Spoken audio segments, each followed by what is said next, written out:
वाहिगुरु जी का खालसा वाहिगुरु जी की फतेह। सवैये महले तीजे के इस बाणी दे विचों ये 16वां सवैया है जो 1395 अंग ते दर्ज है। इसकी विचार भाई सरबजीत सिंह जी गोबिंदपुरी USA वाले आप जी नूं सरवण करवाउणगे। 2 दिन का उन्हां दा समा है साडे पास। अज उन्हां दी विदायगी भी है संगत वालों, प्रबंधक सेवादारां वालों भाई साहब जी का धन्यवाद। चौथे पातशाह सोढी सुल्तान सतगुरु गुरु रामदास महाराज जी का प्रकाश गुरपुरब 22 तरीक नूं है।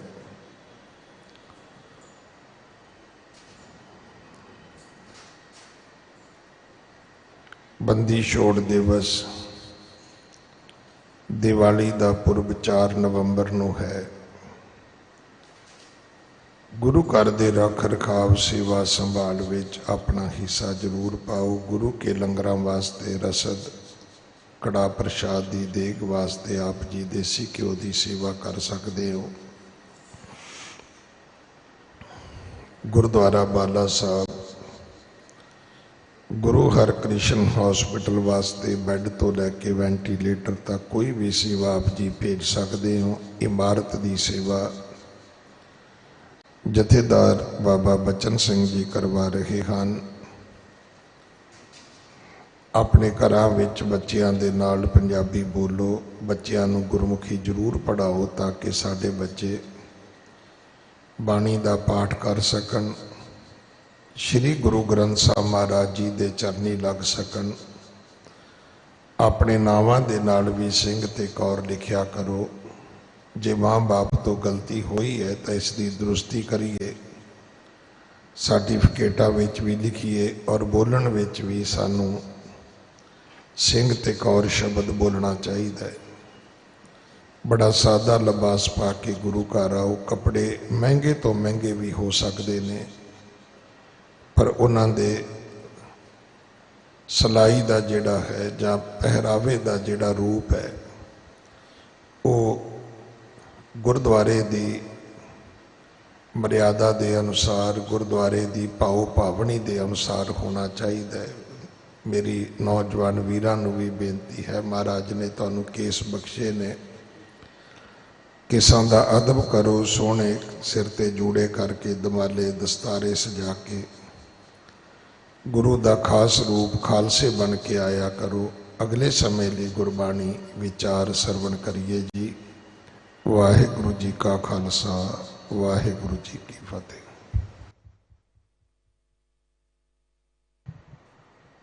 वाहिगुरु जी वाहिगुरु जी वाहिगुरु जी।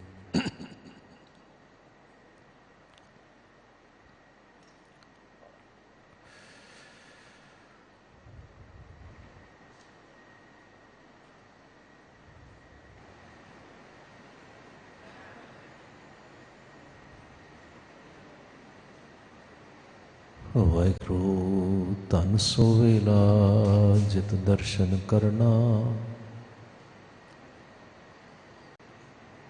हाँ बलिहारी सतगुरु चरना।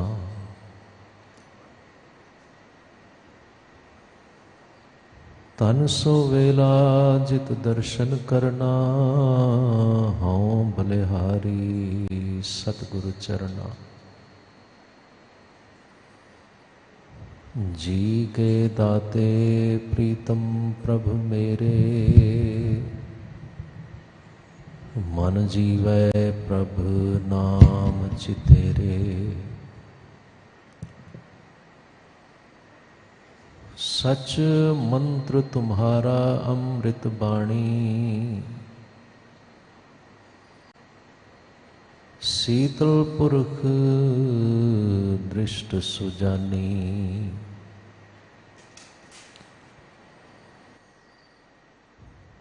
सच हुक्म तुम्हारा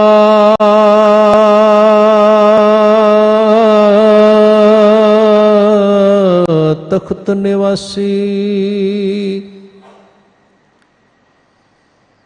आए ना जावे मेरा प्रभ अविनाशी। तुम मेहरबान दास हम दीना,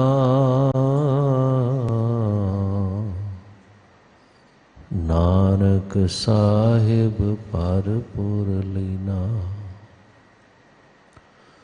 तुम मेहरबान दास हम दीना, नानक साहिब परपुर लीना।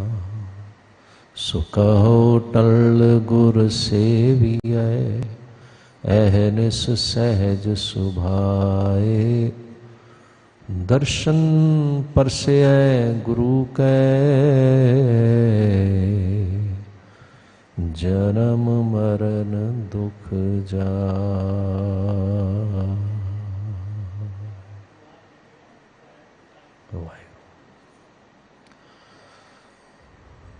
धन धन साहिब श्री गुरु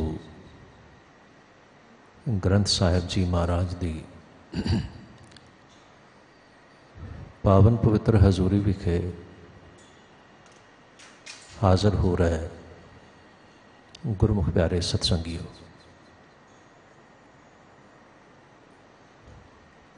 बाला प्रीतम तन तन साहिब श्री गुरु हरकृष्ण साहिब जी महाराज के पावन अस्थान ते हाज़र होंदियां अथवा दूर दुराडे बैठ के रेडियो इंटरनेट जां टैलीविज़न राही गुरमत विचारां सरवण करन जा रहा है सत्कारयोग सत्संगियों। आओ एकाग्रचित होंदियां सर्वप्रथम प्यार सहित गज बज के फतेह बुलाइए जी। वाहिगुरू जी का खालसा, वाहिगुरू जी की फतेह।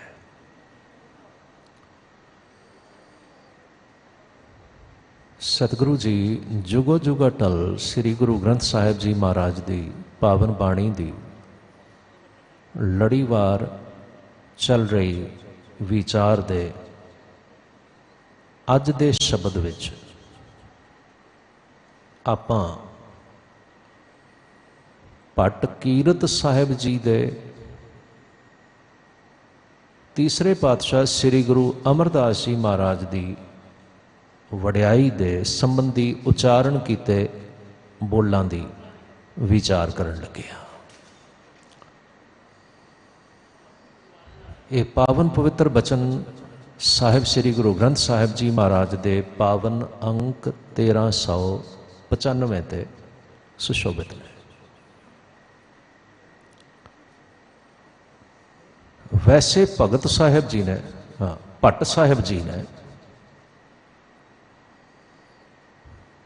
400 साल तो वधेरे पहला जेड़े बचन आखे गुरु दे बारे विच मैं महसूस करदा जो कुछ गुरु नूं वो समझते सन जिवें महसूस करते सन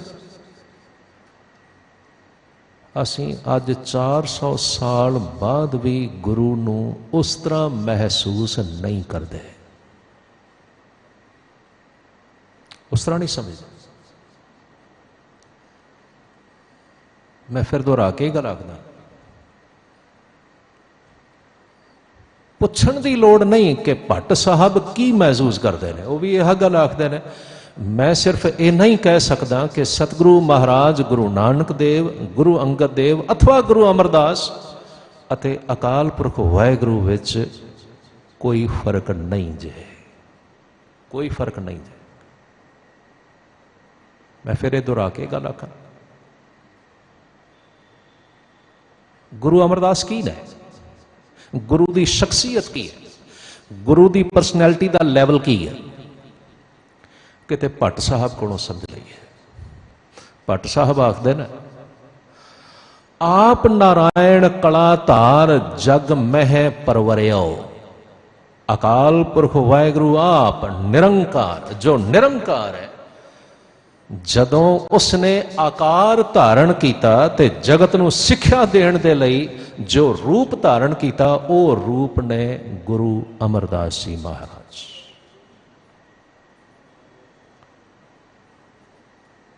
ਅਕਾਲ ਪੁਰਖ ਵਾਹਿਗੁਰੂ ਨੇ ਜਿਹੜਾ ਨਿਰੰਕਾਰ ਹੈ, ਉਸਨੇ ਇਸ ਜਗਤ ਨੂੰ ਸਿੱਖਿਆ ਦੇਣ ਦੇ ਲਈ, ਸੜਦੀ ਬਲਦੀ ਲੋਕਾਈ ਨੂੰ ਆਪਣੀ ਸਿੱਖਿਆ ਨਾਲ ਠਾਰਨ ਦੇ ਲਈ ਜੋ ਸਰੂਪ ਧਾਰਨ ਕੀਤਾ, ਜੋ ਰੂਪ ਧਾਰਨ ਕੀਤਾ, ਜਿਸ ਸਰੀਰਕ ਰੂਪ ਵਿੱਚ ਆ ਕੇ ਅਕਾਲ ਪੁਰਖ ਵਾਹਿਗੁਰੂ ਨੇ ਜਗਤ ਨੂੰ ਸਿੱਖਿਆ ਦਿੱਤੀ, ਉਸ ਰੂਪ ਦਾ ਨਾਮ ਹੈ ਗੁਰੂ ਅਮਰਦਾਸ। ਬਿਨਾਂ ਸ਼ੱਕ ਭੱਟ ਸਾਹਿਬਾਨ ਨੇ ਇੱਕ ਥਾਂ ਤੇ ਹੋਰ ਵੀ ਇਹੋ ਜਿਹਾ ਬਚਨ ਆਖੇ, ਜੋਤ ਰੂਪ ਹਰ ਆਪ ਗੁਰੂ ਨਾਨਕ ਕਹਾਇਓ। ਗੁਰੂ ਨਾਨਕ ਹੀ ਨੇ।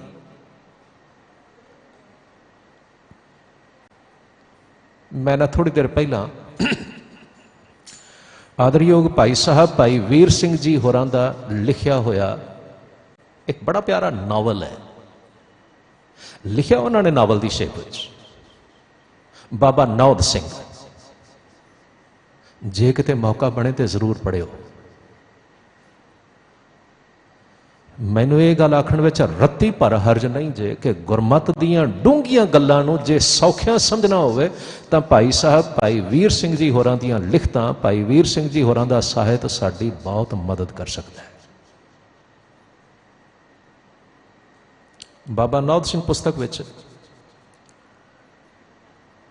ਭਾਵੇਂ ਬਾਬਾ ਨੌਦ ਸਿੰਘ ਭਾਈ ਵੀਰ ਸਿੰਘ ਜੀ ਹੋਰਾਂ ਦੇ ਨਾਵਲ ਦਾ ਇੱਕ ਕੈਰੈਕਟਰ ਹੈ ਬਾਬਾ ਨੌਦ ਸਿੰਘ, ਪਰ ਉਸ ਦੀ ਬੈਕਗ੍ਰਾਉਂਡ ਇਹ ਹੈ ਕਿ ਇੱਕ ਆਮ ਗ੍ਰਸਥੀ ਸਿੱਖ ਜੀਵਨ ਜਿਉਣ ਵਾਲਾ, ਇੱਕ ਆਮ ਕਿਸਾਨੀ ਕਿੱਤਾ ਕਰਨ ਵਾਲਾ, ਪਰ ਗੁਰੂ ਕਾ ਸਿੱਖ ਹੈ,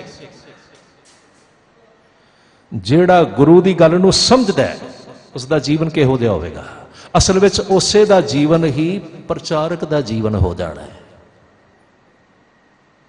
ਇੱਕ ਆਮ ਸਿੱਖ ਦਾ ਜੀਵਨ। ਚਲੋ ਗੱਲ ਲੰਬੀ ਨਾ ਹੋ ਜਾਏ। ਬਾਬਾ ਨੌਦ ਸਿੰਘ ਵਿੱਚ ਭਾਈ ਸਾਹਿਬ ਭਾਈ ਵੀਰ ਸਿੰਘ ਜੀ ਜ਼ਿਕਰ ਕਰਦੇ ਨੇ, ਇੱਕ ਦਿਨ ਇੱਕ ਮੁਸਾਫਰ ਲੰਘਦਾ ਹੋਇਆ ਗੁਰਦੁਆਰੇ ਆ ਗਿਆ ਤੇ ਬਾਬਾ ਨੌਦ ਸਿੰਘ ਜੀ ਹੋਰਾਂ ਨਾਲ ਉਹ ਵਿਚਾਰਾਂ ਕਰਨ ਲੱਗ ਪਿਆ। ਮੁਸਾਫਰ ਸਿੱਖ ਨਹੀਂ, ਆਰੀਆ ਸਮਾਜੀ, ਉਹ ਸਿੱਖੀ ਦੇ ਬਾਰੇ ਵਿੱਚ ਕੁਝ ਨਹੀਂ ਜਾਣਦਾ। ਇਸ ਲਈ ਉਹ ਸਵਾਲ ਕਰਦਿਆਂ ਆਖਦਾ, ਤੁਸੀਂ ਗੁਰੂ ਨਾਨਕ ਨੂੰ ਕੀ ਸਮਝਦੇ ਹੋ? ਕੀ ਤੁਸੀਂ ਗੁਰੂ ਨਾਨਕ ਨੂੰ ਰੱਬ ਮੰਨਦੇ ਹੋ? ਬਾਬਾ ਨੌਦ ਸਿੰਘ ਆਖਣ ਲੱਗੇ, ਨਹੀਂ, ਅਸੀਂ ਗੁਰੂ ਨਾਨਕ ਨੂੰ ਰੱਬ ਨਹੀਂ ਆਖਦੇ।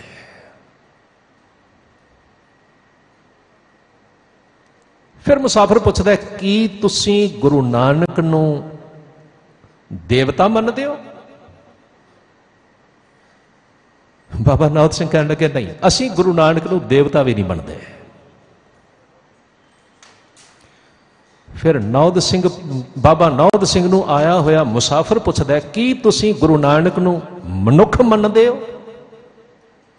ਬਾਬਾ ਨੌਦ ਸਿੰਘ ਆਖਦਾ, ਨਹੀਂ, ਅਸੀਂ ਗੁਰੂ ਨਾਨਕ ਨੂੰ ਮਨੁੱਖ ਵੀ ਨਹੀਂ ਮੰਨਦੇ। ਮੁਸਾਫਰ ਬੜਾ ਹੈਰਾਨ ਹੋਇਆ, ਕਹਿਣ ਲੱਗਾ, ਕਮਾਲ ਹੋ ਗਈ, ਤੁਸੀਂ ਗੁਰੂ ਨਾਨਕ ਨੂੰ ਨਾ ਰੱਬ ਮੰਨਦੇ ਹੋ, ਨਾ ਦੇਵਤਾ ਮੰਨਦੇ ਹੋ, ਨਾ ਮਨੁੱਖ ਮੰਨਦੇ ਹੋ, ਫਿਰ ਕੀ ਮੰਨਦੇ ਹੋ? ਗੁਰੂ ਨਾਨਕ ਦੀ ਸ਼ਖਸੀਅਤ ਕੀ ਹੈ ਤੁਹਾਡੇ ਲਈ? ਜਿਹੜਾ ਜਵਾਬ ਦਿੱਤਾ ਨਾ ਬਾਬੇ ਨੇ, ਬੜਾ ਸੁੰਦਰ ਸੀ, ਸਾਡੇ ਕੰਮ ਆਵੇਗਾ। ਬਾਬਾ ਨੌਦ ਸਿੰਘ ਆਖਣ ਲੱਗੇ, ਅਸੀਂ ਗੁਰੂ ਨਾਨਕ ਨੂੰ ਮੰਨਣੇ ਆ ਰੱਬ ਰੂਪ ਮਨੁੱਖ। ਕੀ ਭਲਾ? ਰੱਬ ਰੂਪ ਮਨੁੱਖ। ਮੁਸਾਫਰ ਹੈਰਾਨ ਹੋ ਕੇ ਕਹਿਣ ਲੱਗਾ, ਮੈਨੂੰ ਤੇ ਅੱਗੇ ਇਹੀ ਸਮਝ ਨਹੀਂ ਸੀ ਆ ਰਿਹਾ ਕਿ ਤੁਸੀਂ ਰੱਬ ਮੰਨਦੇ ਹੋ, ਦੇਵਤਾ ਮੰਨਦੇ ਹੋ, ਮਨੁੱਖ ਮੰਨਦੇ ਹੋ। ਤੁਸੀਂ ਤੇ ਹੋਰ ਚੌਥੀ ਗੱਲ ਘੜ ਲਈ, ਅਸੀਂ ਗੁਰੂ ਨਾਨਕ ਨੂੰ ਰੱਬ ਰੂਪ ਮਨੁੱਖ ਮੰਨਦੇ ਹਾਂ। ਬਾਬਾ ਨੌਦ ਸਿੰਘ ਆਖਣ ਲੱਗੇ, ਮੈਂ ਤੈਨੂੰ ਕੋਈ ਨਵੀਂ ਗੱਲ ਆਪਣੇ ਮਨੋਂ ਨਹੀਂ ਕਹਿ ਰਿਹਾ, ਬਲਕਿ ਇਹ ਗੱਲ ਤੇ ਭਾਈ ਗੁਰਦਾਸ ਜੀ ਨੇ ਲਿਖੀ। ਜਦੋਂ ਮਹਾਰਾਜ ਗੁਰੂ ਨਾਨਕ ਦੇਵ ਸਾਹਿਬ ਸੱਚੇ ਪਾਤਸ਼ਾਹ ਬਗਦਾਦ ਗਏ भाई गुरदास ने बाबे नानक दी सतगुरु महाराज गुरु नानक सच्चे पातशाह दी बगदाद फेरी का जिक्र किया ते आखदे ने फिर बाबा गया बगदाद नो बाहर जाए किया अस्थाना। उस वेले कौन सी गुरु नानक दे नाल ते गुरु नानक दा रूप की सी? एक बाबा अकाल रूप, दूजा रबाबी मर्दाना। पर बाबा की है? एक बाबा अकाल रूप, रब रूप, परमेश्वर रूप, जोत रूप। भट्ट साहब भी यह गल कह रहे हैं ना, मेरा सतगुरु अकाल पुरख वाहेगुरु दी जोत दा मालक है, जोत रूप है। हुण आया होया मुसाफिर फिर पुछदा है, बाबा गल समझ नहीं आई, ये जोत रूप की होया, ये अकाल रूप की होया, ये रब रूप मनुख की होया? कहने लगे अच्छा मैं तेन समझा देना। कहने लगे मन लो, जदों भी सुनियार सोने के टुकड़े नूं घड़न लगता है ना, सब तो पहला उसनूं कुठाली विच पा के तपाउंदा है सोने नूं, ताकि अशुद्धियां सारियां निकल जाण। कहने लगे मान लो उसने सोने का एक छोटा जिहा टुकड़ा अग विच पाया, हुण अग विच पाउंदियां सार तपाउंदियां तपाउंदियां वो अग वर्गा लाल हो गया है। बाबा नाथ सिंह आखन लगे कि उस वेले तुसीं कह सकते हो कि सोना सोना नहीं रहा या शुद्ध सोना नहीं रहा? नहीं, सोना तो सोना है, उसकी शुद्धता विच कोई फर्क नहीं पिया, पर अग नाल तप जाण करके उस विच एक होर गुण शामिल हो गया है। हुण असीं उस नूं आखांगे सोना तो है पर अग रूप सोना है, क्योंकि जिथे भी उस डली नूं रखोगे ना वो साड़ सकती है, अगरूप हो गई। सोना तो है, अंग्रेजी विच इस गल नूं आखदे ने इस ने एक होर गुण एसिमिलेट कर लिया, अपने विच धारण कर लिया। सोना तो सोना है, पर उस सोने ने उस वेले एक गुण अग दा गुण होर अपने विच धारण कर लिया। हुण ये सोना अग रूप हो गया है। कहने लगे बिल्कुल इस तरह सतगुरु महाराज गुरु नानक देव हैन ते साडे वर्गे मनुख सन शरीरक तौर ते, पर गुरु नानक विच जिहड़े गुण सन वो सारे अकाल पुरख वाहेगुरु दे गुण सन। इसलिए असीं सतगुरु नूं रब रूप, अकाल रूप जां जोत रूप कहने हैं। भट्ट साहिब अज भी यह जिक्र कर रहे हैं, आप नारायण कला धार जग मह परवरियो, परवरियो परविरत होया। इस जगत विच आके उसने जगत दे सारे कारज कीते, शामिल होया इस जगत विच। कौन? आप नारायण। पर ना साडी प्रॉब्लम पता की है, आ हुणे जिस वेले आदरयोग हैड ग्रंथी साहब ज्ञानी रणजीत सिंह जी गुरु का हुक्मनामा सुनाउण तो पहला मंगलाचरण के रूप में कुछ वचन सुना रहे सन। जिस वेले मेरा ध्यान उन्होंने बचना वाल गया तो आख रहे सन, सतगुर की जिसनो मत आवे सो सतगुर माहे समाना। तुसीं हैरान होवोगे, ये बचन भी गुरु अमरदास जी महाराज दे ने। सतगुर की जिसनो मत आवे सो सतगुर माहे समाना। ये बाणी जो जियों जाने तिस अंतर रवे हर नामा। हरि अकाल पुरख वाहेगुरु की याद अथवा हरि अकाल पुरख वाहेगुरु आप उसके हृदय में टिकेगा जेड़ा इस बाणी नू मनो मन लवेगा, स्वीकार कर लवेगा, धारण कर लवेगा। हुण अगली गल, धारण कौन करेगा? ਜਿਹੜਾ ਬਾਣੀ ਨੂੰ ਸਮਝੇਗਾ। ਐਵੇਂ ਤੇ ਧਾਰਨ ਹੋ ਹੀ ਨਹੀਂ ਸਕਦੀ। ਧਾਰਨ ਕਰਨ ਦਾ ਮਤਲਬ, ਖਿਮਾ ਕਰਿਓ, ਸਿਰਫ ਯਾਦ ਕਰਨਾ ਨਹੀਂ ਹੁੰਦਾ। ਜਿਵੇਂ ਤੁਹਾਨੂੰ ਸਾਰਿਆਂ ਨੂੰ ਯਾਦ ਹੈ, ਸੱਚ ਬੋਲਣਾ ਚਾਹੀਦਾ ਹੈ, ਪਰ ਧਾਰਨ ਕਰਨ ਦਾ ਮਤਲਬ ਹੈ ਜਿਸ ਵੇਲੇ ਭਾਵੇਂ ਸਾਡੇ ਸਿਰ ਤੇ ਤਲਵਾਰ ਵੀ ਰੱਖੀ ਹੋਵੇ, ਅਸੀਂ ਝੂਠ ਬੋਲਣ ਤੋਂ ਗੁਰੇਜ਼ ਕਰੀਏ। ਇਹ ਹੈ ਧਾਰਨ ਕਰਨਾ। ਯਾਦ ਤੇ ਤੁਹਾਨੂੰ ਸਾਰਿਆਂ ਨੂੰ, ਤੁਹਾਨੂੰ ਵੀ ਹੈ, ਮੈਨੂੰ ਵੀ, ਪਰ ਕੀ ਸੱਚ ਬੋਲਦੇ ਆ? ਮੈਂ ਬੇਨਤੀ ਕਰ ਰਿਹਾ ਸਾਂ, ਗੁਰੂ ਅਮਰਦਾਸ ਜੀ ਮਹਾਰਾਜ ਦੇ ਬਚਨ ਨੇ, ਸਤਿਗੁਰ ਕੀ ਜਿਸ ਨੂੰ ਮਤ ਆਵੇ ਸੋ ਸਤਿਗੁਰ ਮਾਹੇ ਸਮਾਨਾ, ਇਹ ਬਾਣੀ ਜੋ ਜੀਉ ਜਾਣੈ ਤਿਸ ਅੰਤਰ ਰਵੈ ਹਰ ਨਾਮਾ। ਫਿਰ ਮਹਾਰਾਜ ਗੁਰੂ ਨਾਨਕ ਦੇ ਬੋਲ ਪੜ ਰਹੇ ਸਨ, ਬਾਣੀ ਬਿਰਲੋ ਵਿਚਾਰਸੀ ਜੇ ਕੋ ਗੁਰਮੁਖ ਹੋਏ। ਸੱਚ ਜਾਣਿਓ, ਆਹ ਜਿਹੜੀ ਪ੍ਰਥਾ ਸ਼ੁਰੂ ਕੀਤੀ ਗਈ ਨਾ, ਦਿਸ ਇਜ਼ ਵੈਰੀ ਵੰਡਰਫੁਲ। ਮੈਨੂੰ ਬੜਾ ਆਨੰਦ ਆਉਂਦਾ ਹੈ ਇਸ ਲਈ, ਕਿਉਂਕਿ ਇਹ ਕੁਝ ਨਾ ਬਾਕੀ ਧਰਮ ਸਥਾਨਾਂ ਤੇ ਆਮ ਕਰਕੇ ਨਹੀਂ ਹੁੰਦਾ। ਇਹ ਜਿਹੜੀ ਪ੍ਰਥਾ ਸ਼ੁਰੂ ਕਰ ਦਿੱਤੀ ਗਈ ਕਿ ਰੋਜ਼ ਸਵੇਰ ਦੇ ਦੀਵਾਨ ਵਿੱਚ, ਰੋਜ਼ ਸ਼ਾਮ ਦੇ ਦੀਵਾਨ ਵਿੱਚ ਗੁਰੂ ਕੀ ਬਾਣੀ ਨੂੰ ਵਿਚਾਰਿਆ ਜਾਏ।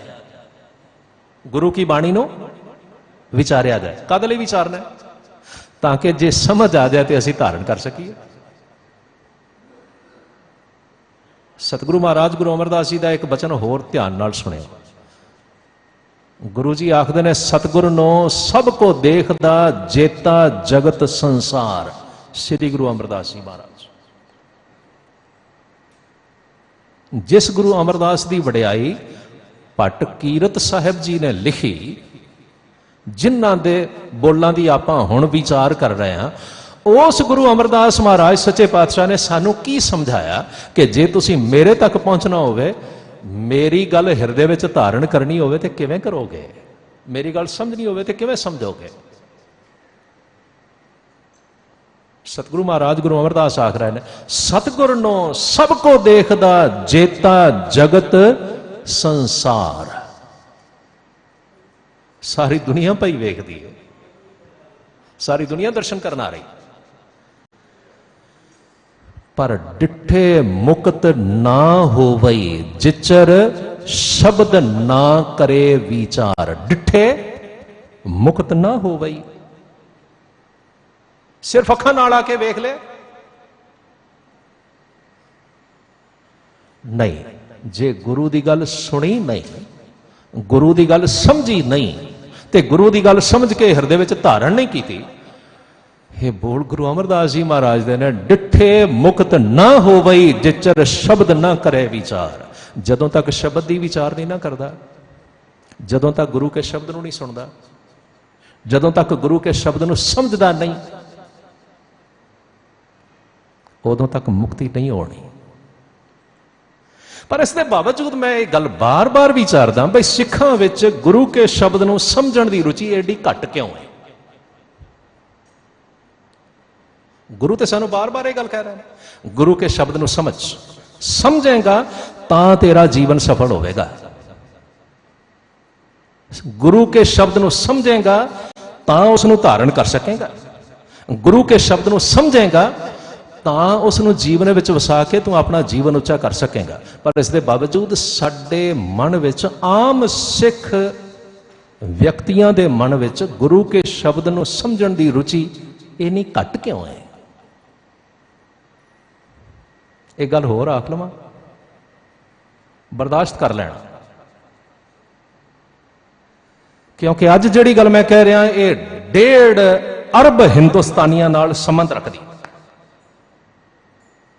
ਇਹ ਦੋਸ਼ ਸਿਰਫ ਤੁਹਾਡਾ ਨਹੀਂ ਕਿ ਸਿੱਖਾਂ ਵਿੱਚ ਗੁਰੂ ਕੀ ਬਾਣੀ ਨੂੰ ਸਮਝਣ ਵਾਲਾ ਜਿਹੜਾ ਨਾ ਸਮਝਣ ਵਾਲਾ ਦੋਸ਼ ਹੈ ਉਹ ਹੈ, ਇਹ ਸਿਰਫ ਤੁਹਾਡਾ ਨਹੀਂ, 1.5 ਅਰਬ ਹਿੰਦੁਸਤਾਨੀਆਂ ਦਾ ਹੈ।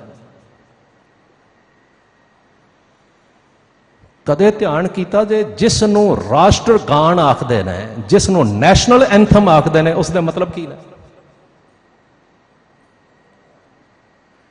ਲਿਖਿਆ ਸੀ ਰਵਿੰਦਰਨਾਥ ਟੈਗੋਰ ਨੇ ਸਨ 1915 ਵਿੱਚ। ਦੇਖੋ ਇਹਨਾਂ ਲਫ਼ਜ਼ਾਂ ਨੂੰ ਧਿਆਨ ਨਾਲ ਸੁਣਨਾ। ਜਨ ਗਨ ਮਨ ਅਧਿਨਾਇਕ ਜय ਹੈ। ਅਧਿਨਾਇਕ ਹੁੰਦਾ ਮਾਲਕ। ਤੂੰ ਸਾਡਾ ਨਾਇਕ ਹੈ, ਤੂੰ ਸਾਡਾ ਮਾਲਕ ਹੈ। ਜ਼ਰਾ ਇਕਾਗਰਤਾ ਨਾਲ ਸੁਣ ਲੈਣਾ। ਮੈਂ ਕੋਈ ਵਿਸ਼ੇਸ਼ ਵਿਚਾਰ ਤੁਹਾਡੇ ਨਾਲ ਸਾਂਝੀ ਕਰ ਰਿਹਾ। ਮੇਰਾ ਮਕਸਦ ਕਿਤੇ ਨੈਸ਼ਨਲ ਐਂਥਮ ਨੂੰ ਸਮਝਾਉਣਾ ਨਹੀਂ ਹੈਗਾ, ਪਰ ਇਹ ਜ਼ਰੂਰ ਸਮਝਾਉਣਾ 1.5 ਅਰਬ ਹਿੰਦੁਸਤਾਨੀ ਸਮਝ ਨਹੀਂ ਰਹੇ ਕੀ ਅਸੀਂ ਆਖ ਰਹੇ, ਕੀ ਬੋਲ ਰਹੇ ਹਾਂ, ਉਹ ਕੁਛ ਅਸੀਂ ਕਰ ਰਹੇ ਹਾਂ। ਜਿਸ ਦਾ ਭਾਵ ਤੇ ਇਹ ਸੀ, ਹੇ ਰਾਜਾ ਤੂੰ ਹਿੰਦੁਸਤਾਨ ਦੇ ਸਮੂਹ ਲੋਕਾਂ ਦਾ ਅਧਿਨਾਇਕ ਮਾਲਿਕ ਹੈ, ਤੇ ਤੂੰ ਭਾਰਤ ਭਾਗੈ ਵਿਧਾਤਾ, ਤੂੰ ਭਾਰਤ ਦੇ ਭਾਗ ਦਾ, ਕਿਸਮਤ ਦਾ ਵਿਧਾਤਾ ਤੂੰ। ਇਹ ਗੱਲ ਕਿਹਨੂੰ ਕਹੀ ਜਾ ਰਹੀ ਹੈ? ਭਾਰਤ ਨੂੰ ਥੋੜਾ ਕਹੀ ਜਾ ਰਹੀ ਹੈ। ਇਹ ਗੱਲ ਆਖੀ ਤੇ ਜਾਰਜ ਪੰਚਮ ਨੂੰ ਜਾ ਰਹੀ ਸੀ। ਜਾਰਜ ਪੰਚਮ ਦੀ, ਜਾਰਜ ਫਿਫਥ ਦੀ ਤਾਜਪੋਸ਼ੀ ਵੇਲੇ ਹਿੰਦੁਸਤਾਨ ਵਿੱਚ ਜਿਸ ਵੇਲੇ ਅੰਗਰੇਜ਼ਾਂ ਦਾ ਰਾਜ ਸੀ, ਉਸ ਦੀ ਤਾਜਪੋਸ਼ੀ ਵੇਲੇ ਜਿਸ ਵੇਲੇ ਰਾਬਿੰਦਰਨਾਥ ਟੈਗੋਰ ਨੂੰ ਬੁਲਾਇਆ ਗਿਆ, ਉਹਨਾਂ ਨੇ ਉਸ ਦੀ ਉਸਤਤ ਵਿੱਚ ਇਹ ਬੋਲ ਪੜੇ। ਫਿਰ ਅੱਗੇ ਜਾ ਕੇ ਆਉਂਦਾ ਨਾ, ਤਬ ਸ਼ੁਭ ਨਾਮੇ ਜਾਗੇ ਤਬ ਸ਼ੁਭ ਆਸ਼ੀਸ਼ ਮੰਗੇ। ਤੇਰਾ ਨਾਂ ਲੈ ਕੇ ਅਸੀਂ ਜਾਗਣੇ ਆ, ਤੇਰੇ ਕੋਲੋਂ ਉੱਠਦਿਆਂ ਸਾਰ ਅਸੀਸਾਂ ਮੰਗਣੇ ਆ। ਕਿਉਂ? ਕਿਉਂਕਿ ਤੂੰ ਭਾਰਤ ਦੇ ਲੋਕਾਂ ਦਾ ਭਾਗ ਵਿਧਾਤਾ ਹੈ। ਇਹਦੇ ਵਿੱਚ ਭਾਰਤ ਦੀ ਗੱਲ ਕਿੱਥੇ? ਪਰ ਸਾਡੀ ਆਦਤ ਹੈ, 1.5 ਅਰਬ ਲੋਕ ਲਗਾਤਾਰ ਬੋਲ ਰਹੇ ਨੇ, ਬੜੀ ਸ਼ਰਧਾ ਤੇ ਵਿਸ਼ਵਾਸ ਨਾਲ ਬੋਲ ਰਹੇ ਨੇ, ਪਰ ਸਮਝਣ ਲਈ ਤਿਆਰ ਨਹੀਂ ਹੈਗੇ। ਉਹ ਹਾਲ ਸਿੱਖਾਂ ਦਾ ਹੋਇਆ ਹੋਇਆ। ਬੜੇ ਪਿਆਰ ਨਾਲ ਝੂਮ ਝੂਮ ਕੇ ਬਾਣੀ ਪੜ੍ਹਨਗੇ, ਪਰ ਗੁਰੂ ਦੀ ਗੱਲ ਨੂੰ ਸਮਝਣ ਲਈ ਤਿਆਰ ਨਹੀਂ। ਮੇਰੇ ਮਨ ਵਿੱਚ ਇੱਕ ਟੀਸ ਜਾਗਦੀ ਹੈ। ਪਤਾ ਕਿਉਂ? ਮੈਨੂੰ ਯਾਦ ਹੈ, ਥੋੜੀ ਦੇਰ ਪਹਿਲਾਂ, ਕੁਝ ਸਾਲ ਪਹਿਲਾਂ ਦੀ ਗੱਲ ਹੈ, ਮੈਂ ਲੁਧਿਆਣੇ ਵਿਖੇ ਸਾਂ। ਸਾਡੇ ਇੱਕ ਰਿਸ਼ਤੇਦਾਰ ਸੱਜਣ, ਜਿਹੜੇ ਸ਼ੁਰੂ ਤੋਂ ਹੀ ਅਖੰਡ ਕੀਰਤਨੀ ਜਥੇ ਦੇ ਮੈਂਬਰ ਨੇ, ਔਰ ਬੜਾ ਪਿਆਰ ਨਾਲ ਹਰੇਕ ਦੀਵਾਨ ਵਿੱਚ ਹਾਜ਼ਰ ਹੁੰਦੇ ਨੇ। ਅਸੀਂ ਜਾਣਦੇ ਹਾਂ ਬਈ ਅਖੰਡ ਕੀਰਤਨੀ ਸੱਜਣ ਤਾਂ ਬੜੇ ਪਿਆਰ ਨਾਲ, ਆਨੰਦ ਨਾਲ, ਝੂਮ ਝੂਮ ਕੇ ਬਾਣੀ ਪੜ੍ਹਦੇ ਨੇ। ਸੱਚਮੁੱਚ ਜੇ ਕਿਤੇ ਬਾਣੀ ਦਾ ਸਵਾਦ ਲੈਣਾ ਹੋਵੇ ਨਾ, ਤੇ ਅਖੰਡ ਕੀਰਤਨ ਵਿੱਚ ਬੈਠ ਕੇ ਬਾਣੀ ਦਾ ਬੜਾ ਸਵਾਦ ਲਿਆ ਜਾ ਸਕਦਾ, ਨੋ ਡਾਊਟ। ਪਰ ਮੈਨੂੰ ਉਹਨਾਂ ਦਾ ਸੁਨੇਹਾ ਆਇਆ, ਆਖਣ ਲੱਗੇ, ਵੀਰ ਜੀ ਤੁਸੀਂ ਨਾ ਸਾਡੇ ਘਰੇ ਆਇਆ ਜੇ ਫਲਾਣੇ ਦਿਨ। ਮੈਂ ਪੁੱਛਿਆ ਬਈ ਕੋਈ ਖਾਸ ਕਾਰਨ? ਕਹਿਣ ਲੱਗੇ ਸਾਡੇ ਘਰ ਵਿੱਚ ਨਾ ਬੱਚੇ ਦਾ ਜਨਮ ਹੋਇਆ ਤੇ ਬੱਚੇ ਦਾ ਸੂਤਕ ਕੱਢਣਾ ਹੈ, ਇਸ ਲਈ ਆਇਆ।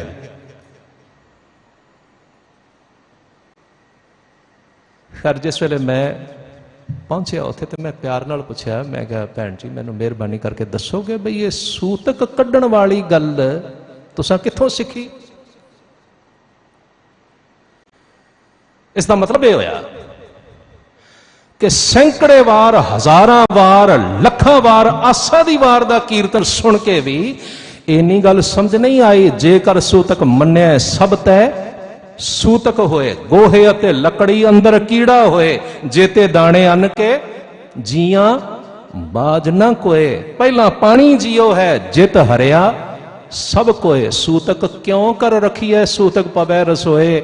ਨਾਨਕ ਸੂਤਕ ਏਵ ਨਾ ਉਤਰੈ, ਗਿਆਨ ਉਤਾਰੈ ਧੋਏ।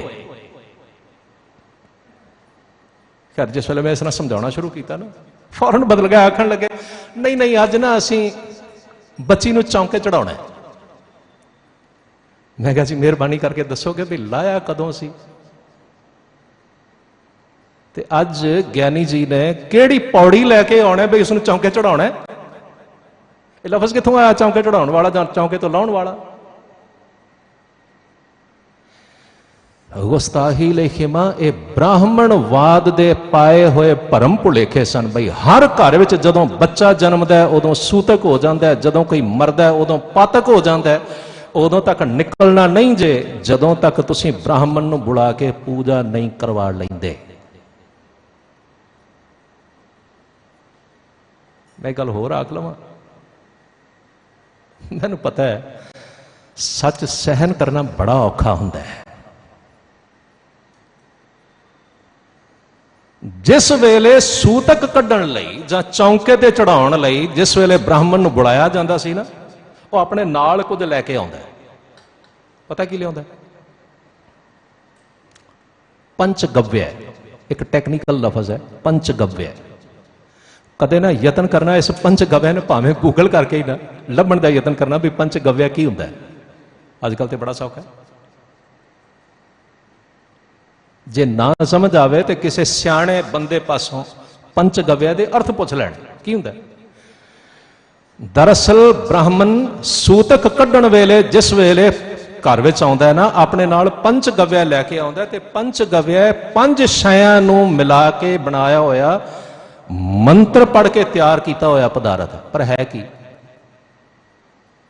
एक खास रंग दी गां दा दुध, एक दूसरे रंग दी गां दा दही, एक तीसरे रंग दी गां दा घ्यो, एक चौथे रंग दी गां दा मूत्र, ते एक 5वें रंग दी गां दा गोबर। इन्हां 5 चीज़ां नूं मिला के मंत्र पढ़दियां होया घोल के वह पंचगव्य तैयार करदा ते पंचगव्य लिया के उस औरत नूं खवाउंदा जिसने बच्चे नूं जन्म दिता होवे। घर विच गौ मूत्र दा छिड़काव करदा ते फिर आखदा लो जी हुण सूतक निकलिया दे।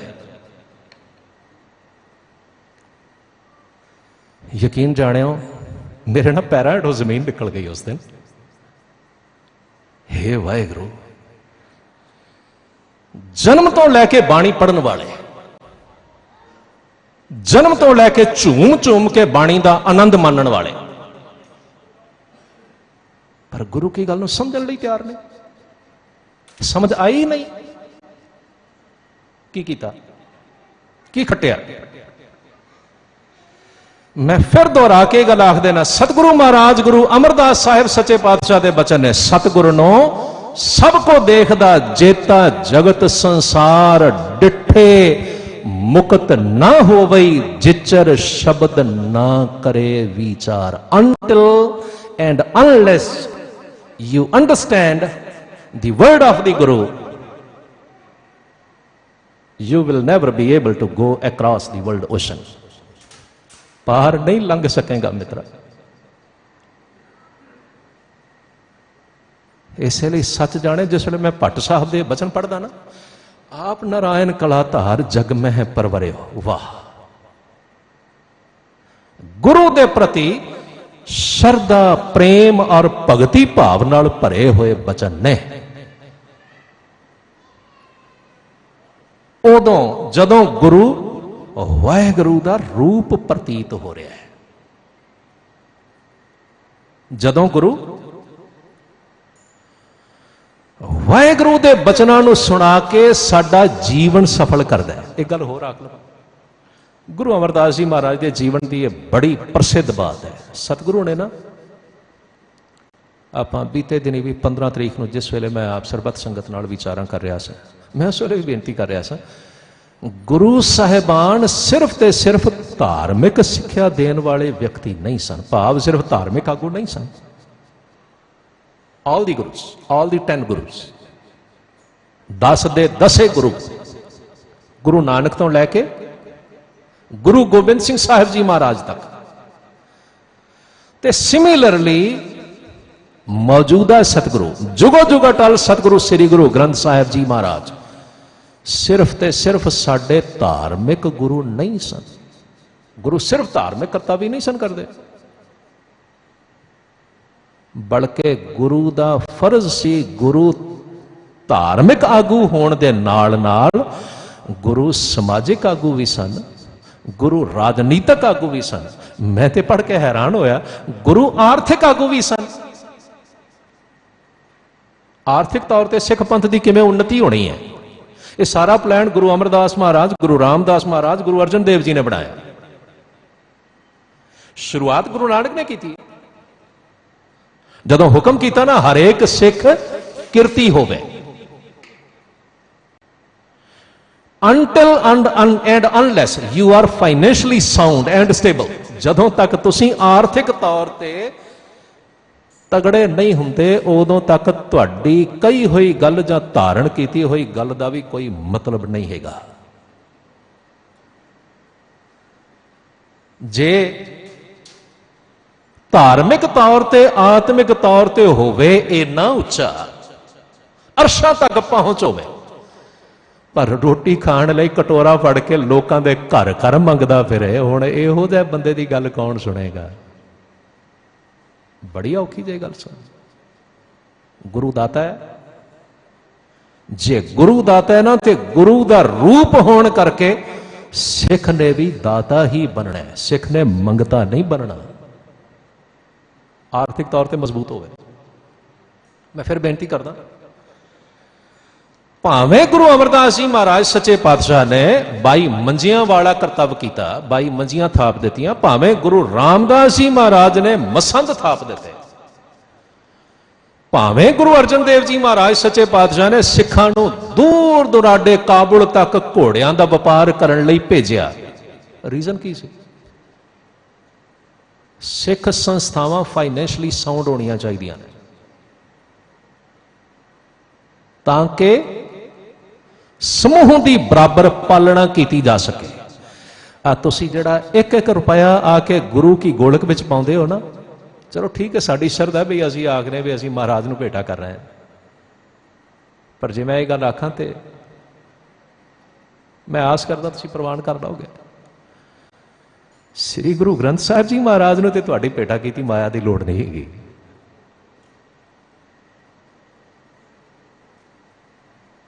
ये सारी माया ते पंथक कारजां लई वरती जांदी है जां वरती जानी चाहिदी। सिख पंथ की उन्नति लई सूझवान प्रबंधक जन सदा ही इस गल का ख्याल रखते हैं। मैं देखा इत्थे भी बाकायदा एक थां ते बाकायदा गोलक उत्ते लिख के लाया होया, लोड़वंद ते गरीब स्टूडेंट्स की मदद लई।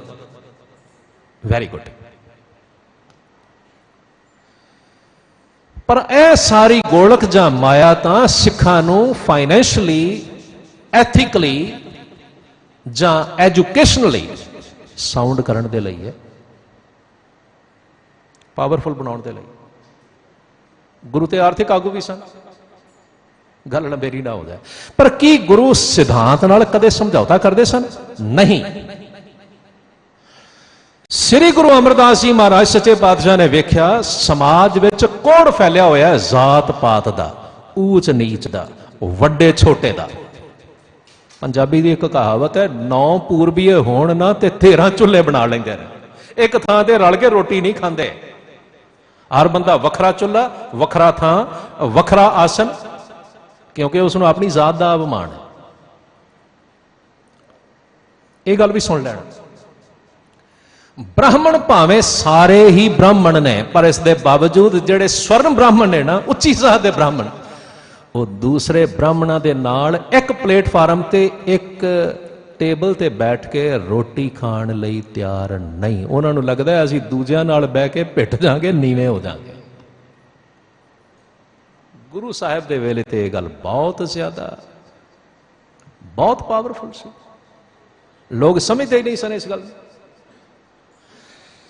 पर सतगुरु महाराज गुरु अमरदास जी ने बाकायदा हुक्म कर दिता, लंगर वरताया जाएगा सारियां लई एक जैसा, लंगर विच कोई वितकरा नहीं होवेगा।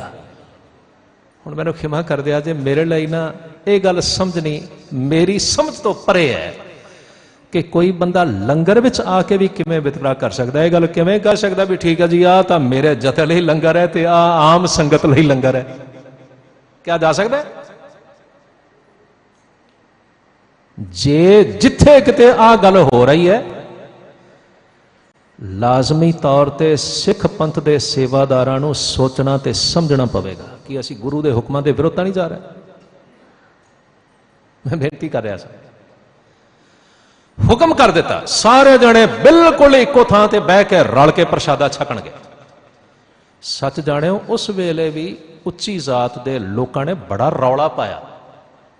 आखण लगे महाराज सच्चे पातशाह तुहाडे दर्शन ते कर रहे हैं, लंगर विच ते आ जाएंगे, लंगर छक भी लवांगे, तुसीं ना सिर्फ एक मेहरबानी करो बई लंगर विच ना साडी पंगत वखरी लवा दिया करो। जिथे असीं सिर्फ उच्ची जात वाले होइए, जिहड़े आ नीवीं जात वाले ने ना सारे, इन्हां नूं वखरी लाइन विच बिठा दिया करो। कि गुरु ने मंजूर किया? गुरु अमरदास जी महाराज सच्चे पातशाह उत्ते बाकायदा अकबर दे दरबार विच मुकदमे कीते जांदे रहे, ब्राह्मणां वल्लों, खत्रियां वल्लों, मौलवियां वल्लों, और बाकायदा गुरु दरबार वल्लों उन्हां मुकदमियां दी सुनवाई विच हाजिर हुंदे रहे। अकबर सियाणा सी, जानदा सी भी ये लोग एवें धर्म अंध होण करके विरोध करदे ने गुरु अमरदास जी महाराज का, वरना समझदा सी गुरु अमरदास महाराज सच्चे पातशाह ते बड़ा सुप्रीम सुपर काज कर रहा है, बड़ा नोबल काज। इसलिए उसने मुकदमा बाकायदा लाहौर की अदालत में शिफ्ट कर दिता।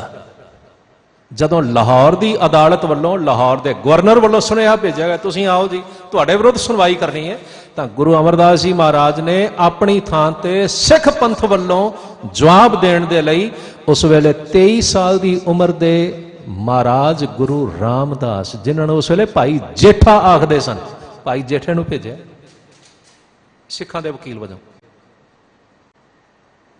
वैसे ये वार्ता भी बड़ी प्यारी है, वेरी इंटरेस्टिंग।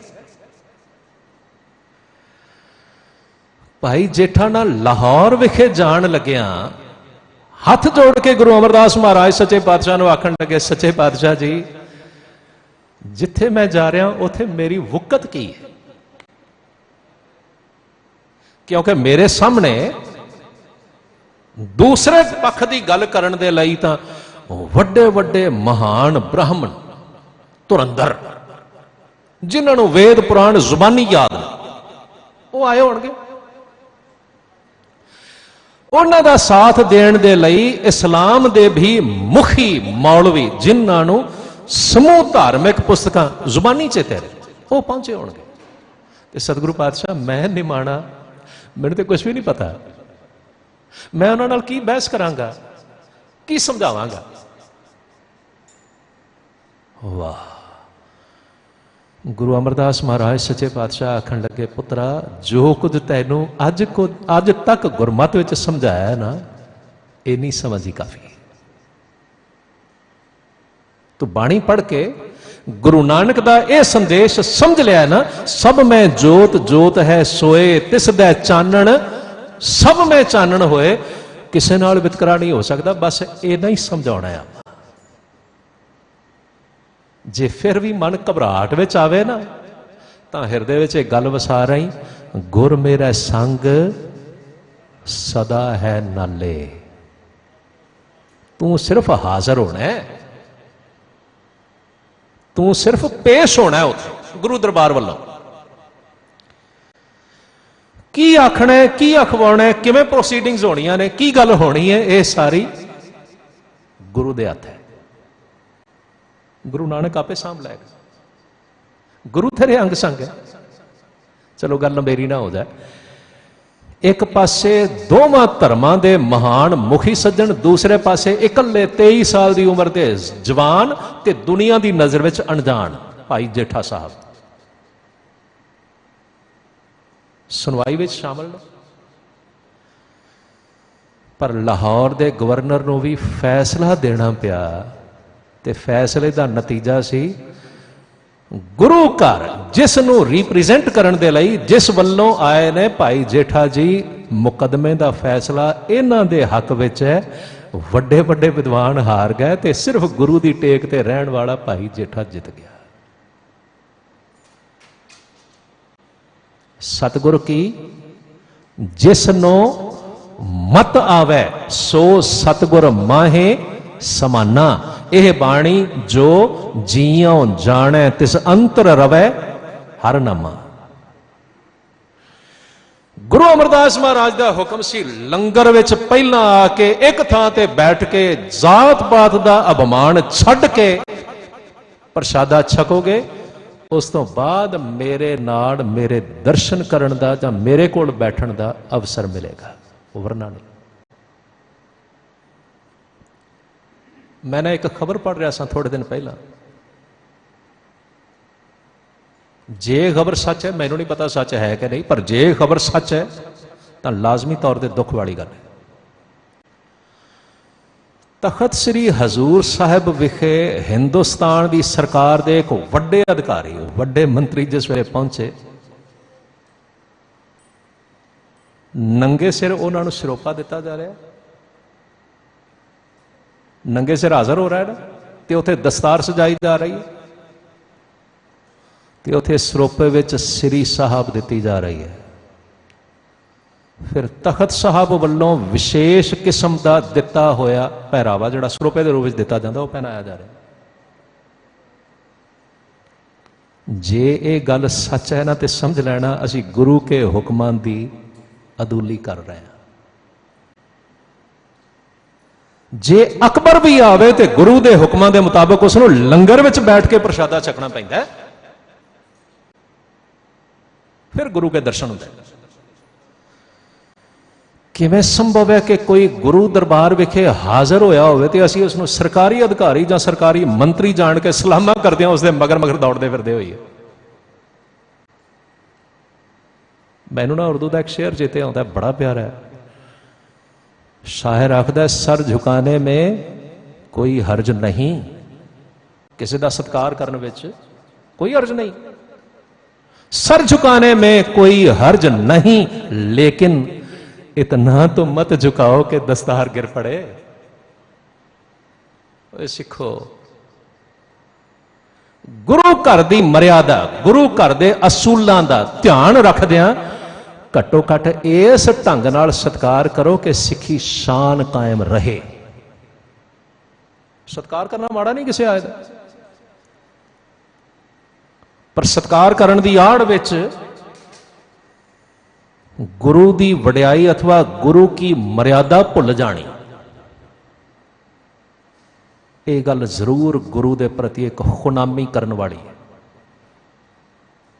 फिर उस गुरु के प्रति जिस गुरु के बारे में भट्ट साहिब वर्णन करते हैं कि आप नारायण कलाधार जग मह परवरियो।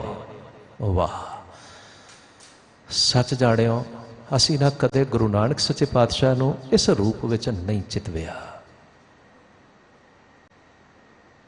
असी ना मुड़ घिड़ के जे बहुता ही साडा किते सत्कार करन नूं जी करे ना, ते हुण ते मैं वेखना गुरु नानक देव जी महाराज का प्रकाश पुरब आउण वाला, बहुत सारे प्रेमी पता की करनगे, बाजारों जाके ना चाइना मेड मूर्तियां चुक लियाउणगे ते लिया के धूप दिखाउण लग पैणगे। लो जी, असी इस तरह सत्कार कर रहे हैं। इसका मतलब पता की है,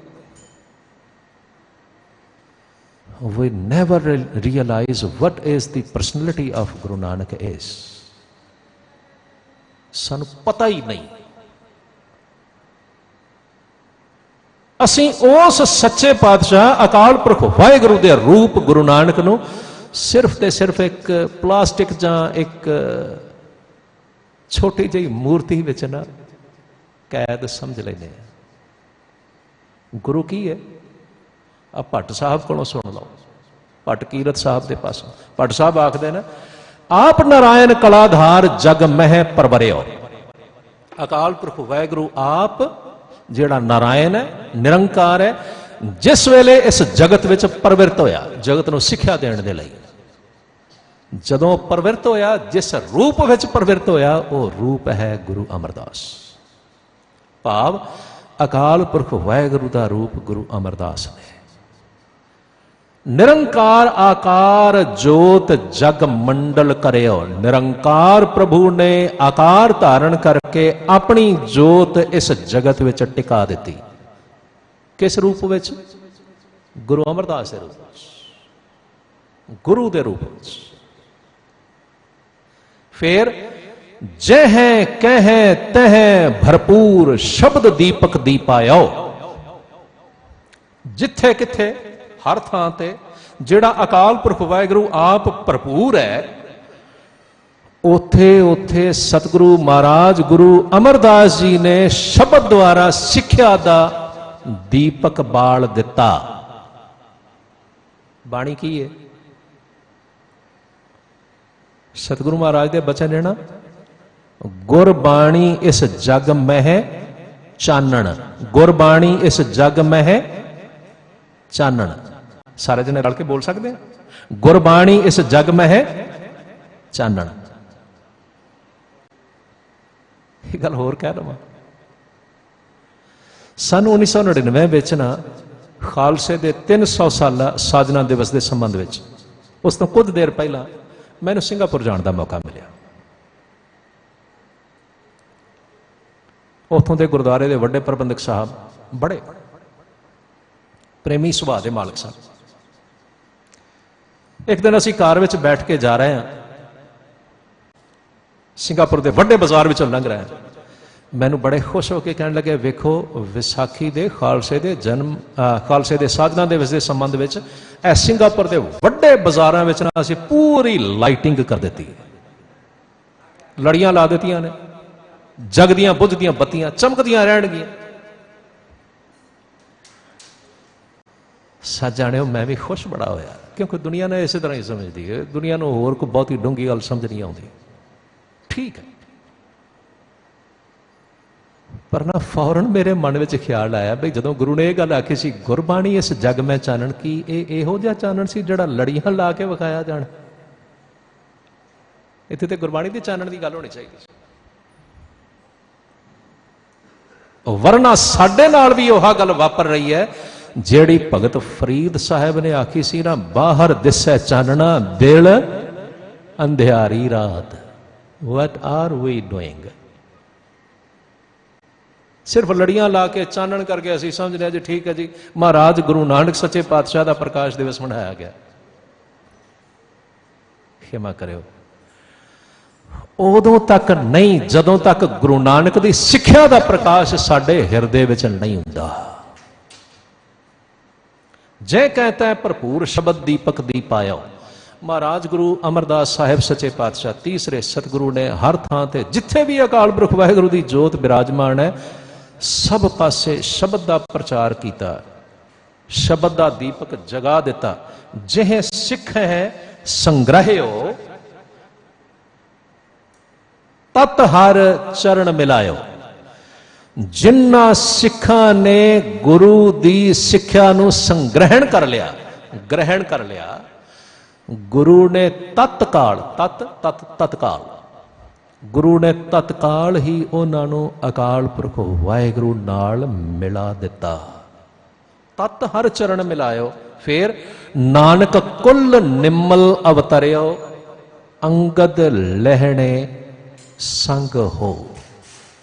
ਵਾਹ, ਗੁਰੂ ਨਾਨਕ ਦੀ ਨਿਰਮਲ ਕੁੱਲ ਵਿੱਚ ਗੁਰੂ ਅਮਰਦਾਸ ਜੀ ਮਹਾਰਾਜ ਦਾ ਵੀ ਸ਼ਾਮਲ ਹੋਣਾ ਹੋਇਆ।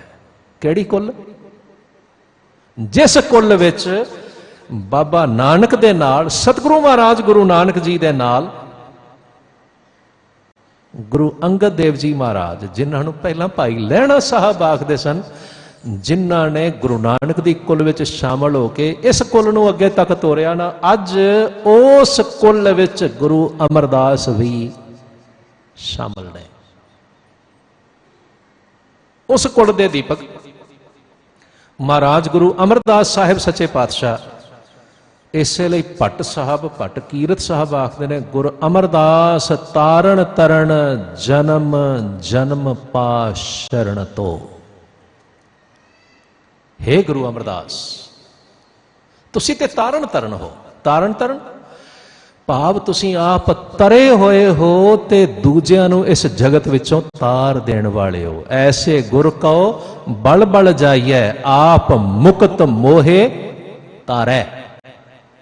ਹੇ ਸਤਿਗੁਰੂ, ਮੈਂ ਤੇ ਜਨਮਾਂ ਜਨਮਾਂਤਰਾਂ ਤੋਂ ਤੇਰੀ ਸ਼ਰਨ ਢੂੰਡ ਰਿਹਾ ਸਾਂ। ਮੈਂ ਜਨਮਾਂ ਜਨਮਾਂਤਰਾਂ ਵਿੱਚ ਭਟਕਣ ਤੋਂ ਬਾਅਦ ਤੇਰੀ ਸ਼ਰਨ ਵਿੱਚ ਆਇਆ।